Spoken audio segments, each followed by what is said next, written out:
This is the politics of everything, and I'm your host, Amber Daines. Welcome to the podcast where we want to discuss the politics of everything, from money to motherhood, nutrition to narcissism, startups to secularism, the environment to equality, and much more. Our guests are experts in their field or topic of choice, even if you've not yet heard their name. This is a bipartisan podcast, so while we love exploring varied views and get a buzz from a healthy debate, by no means is this a one-sided forum for any one political view. So please listen up and enjoy the politics of everything. They say a picture paints 1,000 words, and the online world is full of imagery that makes us feel a myriad of emotions via Instagram, Facebook, Pinterest, and even LinkedIn, with our smartphone captured moments uploaded instantly. More than ever, we have brands realising the real power of the visual narrative. In speaking with Melinda Hird today, I really wish we had some kind of live video streaming on my podcast to be totally on theme. Melinda is a Sydney-based photographer and video creative who understands the importance of projecting the ideal image. She works independently with some of the best entrepreneurs and business leaders to help capture their pivotal moments and so much more. I'm keen to find out her top tips. Welcome to the show, Melinda. Hi, Amber. Thanks for having me. So as a kid, were you that creative kid always? Like, what were you like? Oh, definitely. People used to always comment that I had a very active imagination. And, I think I always loved, anything got to do with stories or, fantasies. And, I think I was a big dreamer. So. Were you great at visual art? Like, was that your thing, or did you have a variety of creative pursuits? Oh, I did dabble with a bit of drawing, but yeah, it was more coming up with creative ideas or, like stories or something. Again, anything that had the imagination, it was definitely there. So I find that it does kind of help with what I do now. Absolutely. I always think you can connect the dots backwards and work out how you got to where you were. It's partly your aptitude as well as obviously what you've learned. Yeah. In your early career, were you always a photographer or did you have some other things that you dabbled in? Photography. Actually, the first time I loved it was I went to Fraser Island when I was about 15 on a year 10 school trip. And I'll never forget it. I had this big fight with this girl who thought she was a bigger Prince fan because she had more memorabilia than I did. And I just had to go for a walk. I had to get away from her. So I grabbed my camera. I went walking along, these brumbies come out of the bushes, and I just loved animals at that stage. And I thought, I'm just going to take a photo of him.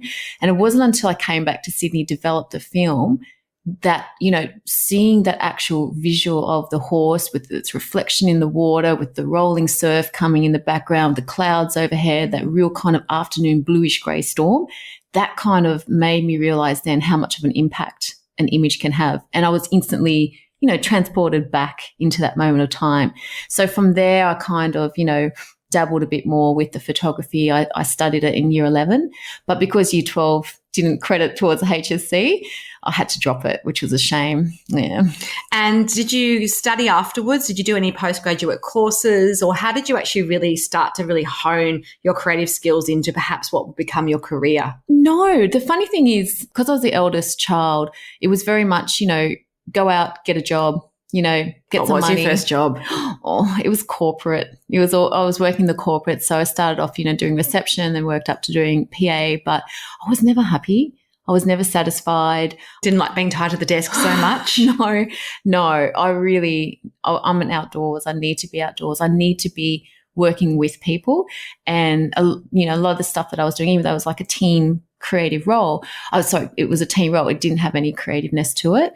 Pretty much, I'd always, on the weekends, I'd be out, at friends' houses. I'd be the goofy one with the camera. So everyone would be drinking and having a good time, but I'll be like there also snapping away. Like I just need to be busy. And I just had that urge to be the one to capture what's going on.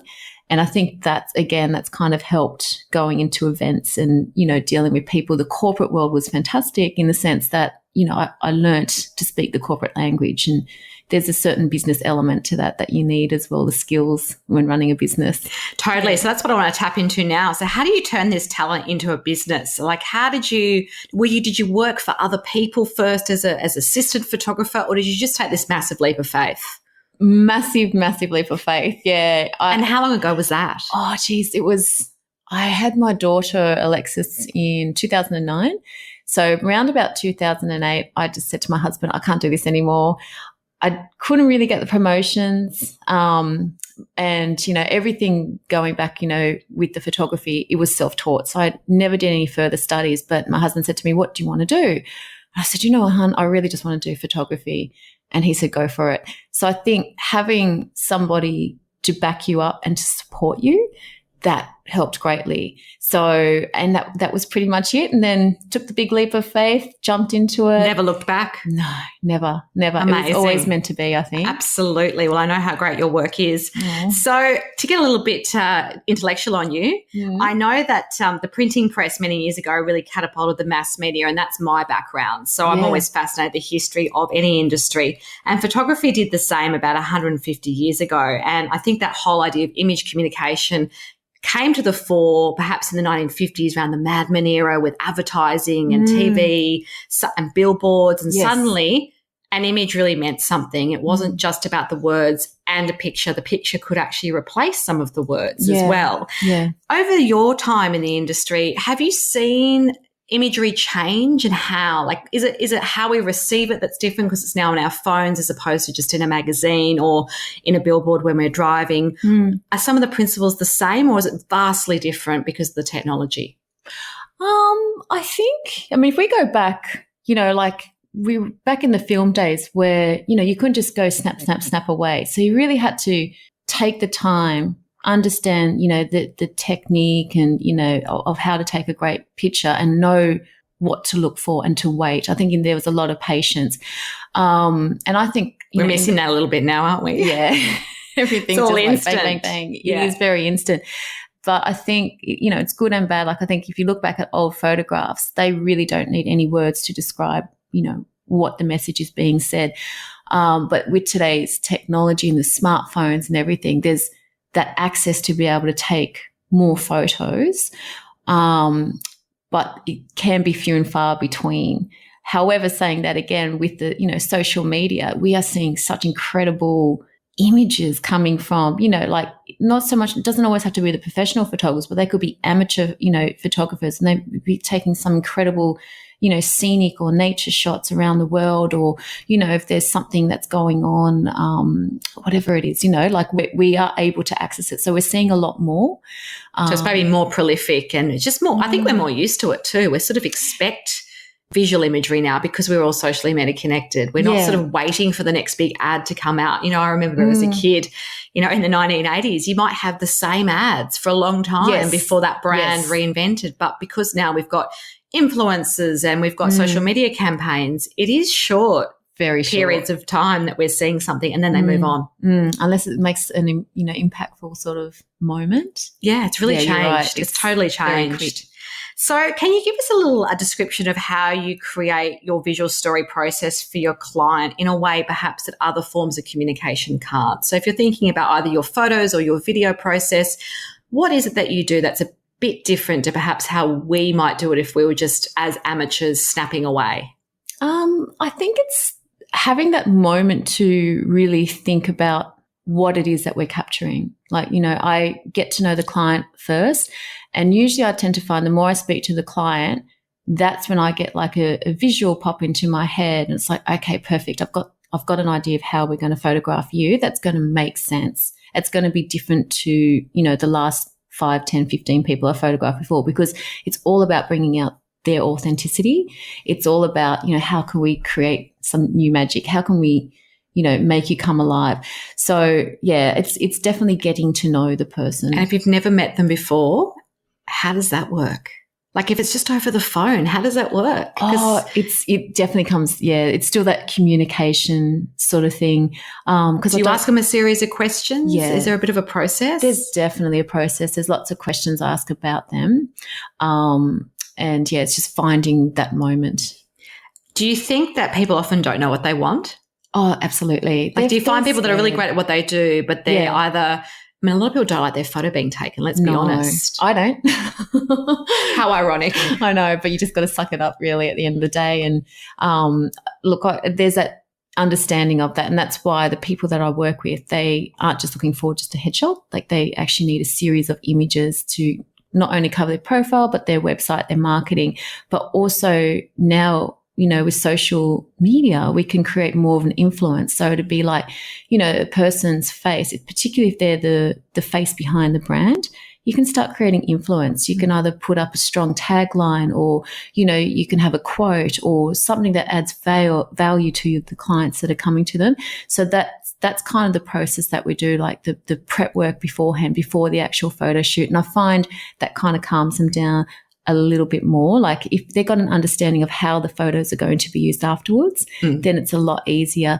But generally, look, I get 20 minutes. I still get nervous even photographing them because I don't know them yet. Of course. And it's a very intimate thing, really, because the pressure is on you to capture a lot. Yeah. Often they've invested some time and money in the process. Yeah. It must be a bit of a challenge just to overcome your own nerves, even though you do this every day and you're great at it. Yeah, and they're nervous too. So until they kind of get used to it, and it's usually, I find it's about the first 20 minutes, like no photo is really going to work. But then they'll do something. They'll just relax into their own natural state. And that's when I go, got you, and that's when it's like, becomes a lot more easier, the process. And I can sort of understand, because not everyone's going to be posed the same way. That's right. Body language is different. I love it. And that's what I love looking for, body language, Absolutely. How important are the other visual cues about, what we wear, obviously the environment where we get photographed in, and even some of the natural environments that we might choose, even positioning our bodies? I mean, how do you help people in that process if they don't know where they need to be shot, or and they don't want just a boring office, because let's face it, that rarely works. How do you actually make that decision as a collaborative process with that client? Yeah, so again, it's just the prep work beforehand. Like some people, they do come to me and they say, I don't want a boring office corporate shot. And it's like, okay, then we need to talk about your styling as well, because how is it that you want to come across? Like, are you an entrepreneur? What's your unique talent? What is your unique look and feel? How do you, who are your clients? Who's your audience? And it's just that digging and finding out. And then again, it'll be like, right, I've got the perfect place. I actually did a lot of weddings. Like I branched out and did weddings. So the advantage of that was knowing so many awesome locations around Sydney, so many little hidden gems and treasures and all that sort of thing. So it's like, together with, I work with some stylists as well. So that helps too. So it's so sometimes people probably need the additional, if you like, the team, the kind of crew that's going to help put them together, like whether they be makeup artists, stylists. A lot of people, even with the media training work that I do, it's all about like what are they going to wear? How do they come across as and that's important. The right way? What's going to look great on camera? What looks great floating along at a wedding doesn't always translate if you're going on business TV, or you want to use it for, your LinkedIn profile. You've got to be mindful that it's got to be appropriate as well as beautiful. Absolutely. And that's why I love working with entrepreneurs, in particular, like female entrepreneurs, because there's so much gorgeous styles out there, and they have a lot more confidence, and they're happy just to be themselves. So it's just piecing everything together. Do you work with men as well, or is it predominantly women? I do. There's some great people. What's the major difference between working between men and women, besides the types of clothes they wear, and obviously one's a man and one's a woman? Is there differences in their expectations, how quickly they want to get through things? I mean, is there kind of something general that you can imagine that when that the male client's coming, you have to be more aware of versus the female? Yeah, men want it quickly. So they can't believe it takes a whole day to get a handful of images sometimes. Yeah, no. Whereas the ladies, like, they're happy to do half a day, and there's so many different outfits that we need to go through as well, just to give them that variety for them. Yeah, a lot of men, it's just the suit, right? Yeah, there is. So, but yeah, I think some men are getting a little bit more trendier now. Yeah, absolutely. I don't think people wear ties anymore. I do notice that. That's kind of done unless you're over 60. Yeah. How would you describe what you really do through your photography? Is it about capturing the brand's DNA, shining into someone's soul? I mean, there's a little bit of all of that. I mean, how do you really get that sparkle going in your photography? I love that. You seriously have just described that to a T, because it is about capturing, a brand's DNA, or, like capturing their soul. And there's been many times where I've looked through the lens of the camera, and because you're making eye-to-eye contact at some times, it's like, oh my goodness, there you are. I've got you. You look gorgeous. I found you. And that's what's going to like really shine through and connect, because the whole point of taking, personal brand imagery is to have that connection with the client's audience. We need to make that happen, we need, make it look really good. Background has to work. Everything has to work. So it's everything just clicks, excuse the pun, but it's amazing. But, and also, just capturing the soul. How do you challenge your clients? Because a lot of people would have a preconceived idea of, well, I've had these photos like this before.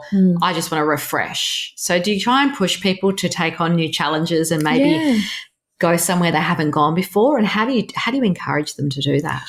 I think it's more because it's such a competitive, noisy, environment that we're in. It's like we really need to be standing out more. And, you mentioned just briefly before, like, with a billboard, and that's sometimes how I describe to people. It's like, imagine your image is like a billboard, like people are going through social media just as quickly as they're driving along the freeway. So you need to have a strong image that's going to pop, and with a strong, worded message or a tagline or a quote, something that shows your personality, because this is what's going to separate you from everybody else. It's your personality, it's your values, it's, your thoughts. So by having a series of images that you can sort of use or act as like, your billboard to grab people's attention, could be on your blog heading or something like that, or a LinkedIn article, anything that will stop people, with a good image and a good tagline is going to help your brand. Absolutely. Now, video is something which I know that you do very well as well as the photography. Exciting. It is an evolution for your business, but I suppose it's where the market is now. People watch videos before they'll read a blog or a long article in the newspapers. So how has that sort of been for you in terms of turning your still imagery skills into video? What else have you had to really tap into to make that work for your clients? Oh, it's bringing it alive, really. Like photography, picture says 1,000 words, as you mentioned, but video is bringing it to life. People, I think they're just so, we got now Netflix where it's on demand. We like to watch. People are watching all the time. So video is more interactive. I think it's amazing. I had to take that evolutionary step because it was like, it goes hand in hand, really. People, I found when I was doing photography, I was always asked, do you do video? And I kept referring it off to other people. And I'm thinking, what am I doing? And to be able to come up and sit back and, look at a script and again, really sort of work out how are we going to piece this together? Because, you need to be doing 2 to 3 seconds less sometimes, to piece a good video. And to me, it's like your movie trailer.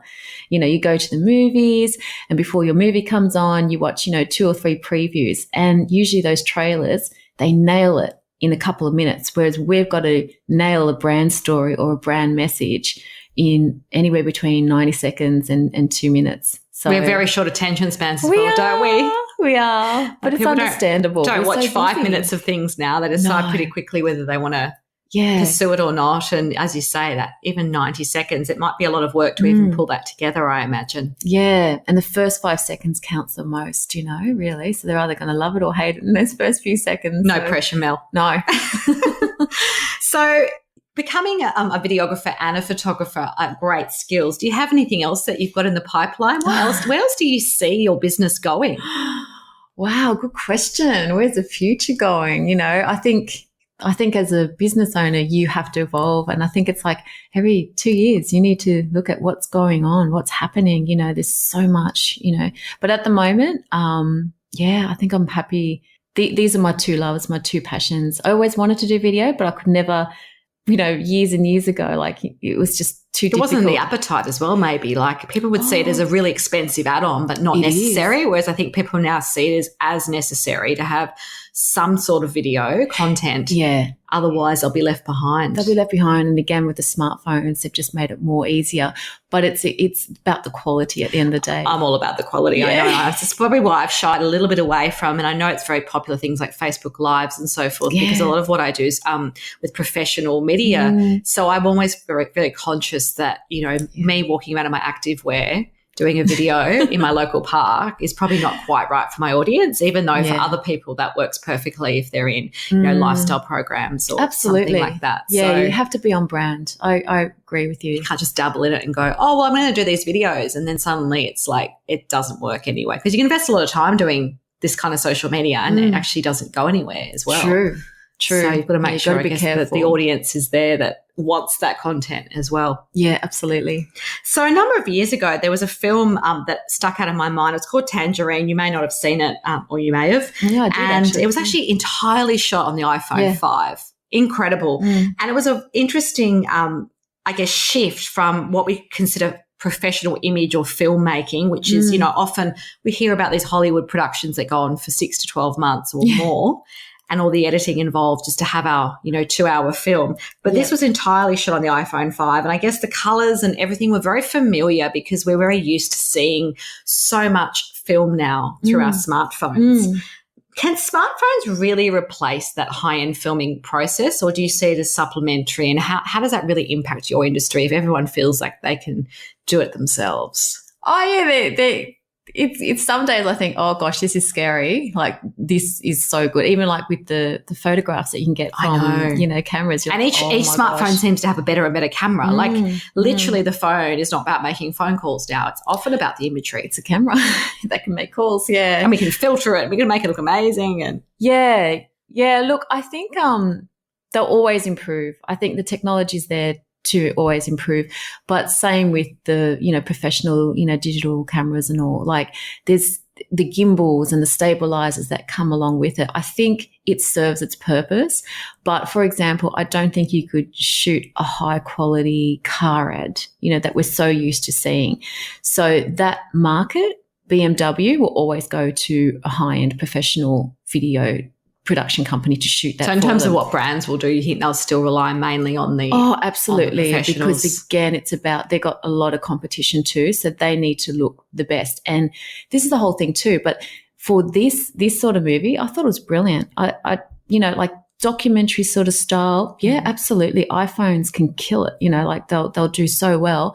But again, it just depends on what purpose, and it depends on the brand and what expectations they want, because you just look at the quality that's being produced. As I said, like, for example, that was just, the car ad. People are always going to want that still. And I guess with people's images evolving over time, how often do you recommend, obviously, you're in the business of photography, so you might say every month, but realistically, how often do people really need to update their imagery so that it reflects who they are now, and not use those 6-year-old photos from on LinkedIn, and then people meet you and go, oh, you don't look like that anymore? I think people are waking up to that now. I think they are. Some people might be happy with that for 5 years. Like they may not have a personal brand. They might just be happy. General rule, 2 years is ideal. But yeah, I've had clients where they will want updates every 6 months to a year. Wow. Because there's just so much going on. I sometimes feel like you've got some amazing hero images that you would supply, and then you feel like everyone's seen them. I think now, it's very, because we use images so much, everyone wants a headshot or a bio and, information about you, that you feel like you even get bored of your own images after about a year or so. Yeah. Which, it's challenging. One thing I love noticing is like, if someone, say, for example, changes their, profile image on Facebook, and if it's particularly been shot professionally, there is so much comments and likes to it. Whereas the golden oldie rule was like, no, don't change your profile photo, keep it the same. But I agree with that in some regards. Like you wouldn't change it every few weeks. No. But that irritates me when people do that. Maybe 6 months, maybe a year, you know what I mean? But the thing is, it's that brand awareness, and I think people do like to see something new and something different. So, yeah. And they engage with it clearly because, like you say, you get more comments and likes than you would if you posted something that might be, a major announcement about a job or something. You might get a couple of comments, but a photo, if they love it or they think it's gorgeous or, you look your best, they will definitely comment. Yeah, they'll comment, they go, this is you, this is just, you look amazing. Yeah, lots of likes, even some love hearts. Lots of love hearts, yeah. So, in terms of your own experiences as a business owner, who have been some of your valued mentors and peers, and what have they taught you about success in life? Have you got a couple of people that have really helped, I guess, get you to that next level? And they don't have to be famous, and they can be members of your family even. But, that couple of people that you always think, oh, wow, I wouldn't be where I am if it wasn't for some of their advice. Or I still recall the time they told me that I needed to do this and I did it and it changed everything. I think pretty much from the moment I started my business, I knew I had to get out and network. So I've surrounded myself with, smart people or, people who run businesses, because I'm constantly on the need to learn more and, and keep evolving. So there's been great, like leadership and some female networks I've been a part of. She Business was one for a while. I'm now part of LBD, like Little Black Dress Group, with Janine Garner, and I think she's amazing. And just with the women in that group as well, I've just learned so much, and there's a lot of support. So I think it's like it goes two ways. But one particular person who I've been watching lately is Glenn Carlson. Now, he is incredible. And what do you like about Glenn? Well, I just think if you look at his Facebook, his videos are amazing. Like, he's mixed it up with, a little bit of infographics, but he's got the confidence, He's adding so much value to his viewers. And, the way he's put it all together. So it'll have him, it'll go to infographics, but the message is just always the same. It's coming from a place of help. And, all his brand photos are brilliant as well. Unfortunately, I haven't done it. Glenn, if you're listening. Yeah, Glenn, I'm keen to work with you. Interesting. So you really can be influenced by people clearly that you have never met. That sounds like it doesn't just have to be those touch points where you're actually physically with them. You can actually be inspired and mentored I'm inspired externally. Very much by him, but I'm also fascinated what he does, because this is how I'm sort of wanting, people who I work with to say, look, this is how you can do this too, You just got to be brave and have a go. Absolutely. And to wrap up, what would be your final checklist of advice for anyone trying to master the politics of image? Maybe 1, 2 or 3 tips that you'd love to leave the listeners with. I think number 1 would be know your message. I think that's really important. Like, who are you? What's your message? What do you have to offer people? Because I think that's going to work powerfully with your imagery. And then, think about how it is that how do you want people to feel when they look at your photo? So that can come down to, your presence or the background of an image, the styling of your clothes, like all that is so important. And then just let go, have fun, get into a little bit of an acting moment, have a sip of champagne if you need to, but this isn't painful, This is just fun, and this is going to help improve, and it'll benefit you at the end of the day, I guess. So that's absolutely, people have to always remember that, particularly if they don't enjoy the process. Yeah, exactly. They'll enjoy it afterwards. Yeah, absolutely. Well, it's been a pleasure to have you on the program. Thank you for having me.